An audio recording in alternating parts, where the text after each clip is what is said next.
Hello everyone, Ryan Nick here with Team Latitude 64, and right now I'm going to be talking about the new release, the Pioneer. If you haven't heard of this disc, it's their newest fairway driver and it's an overstable one. The flight numbers are listed at a speed 9, glide 3, turn of 0, and a fade of 4.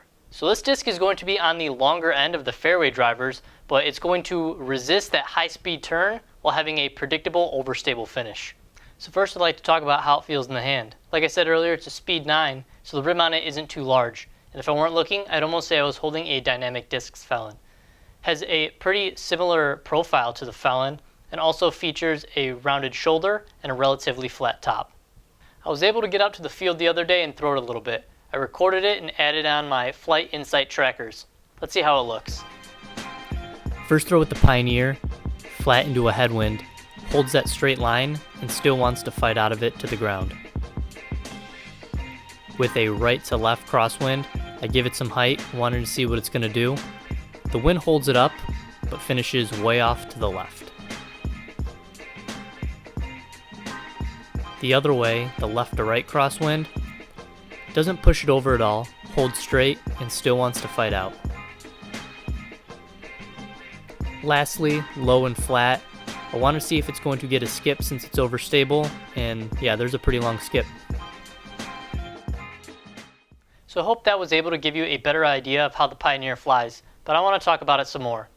On those flat throws, it wanted to hold that straight line, didn't want to turn over regardless of the wind direction, and then had a pretty strong, predictable finish. On that lower line, you can also see that it can have a lot of skip. What I would compare this to is maybe a Lucid X Felon.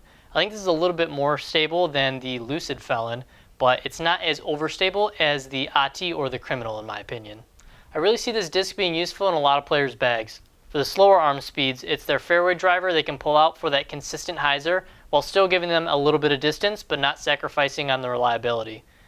For the big arms, it's something they can rip hard and flat.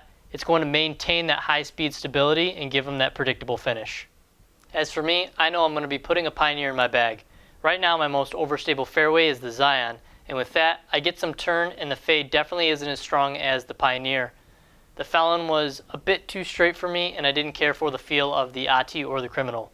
It's going to be a go-to for forehands and backhands that I want to hold a straight line, resist turning in the wind, and then have that strong finish with maybe a little bit of a skip. So that's going to wrap it up for my review of the Latitude 64 Pioneer. If you enjoyed this video, feel free to hit that like button. If you have any questions about it, drop them down below.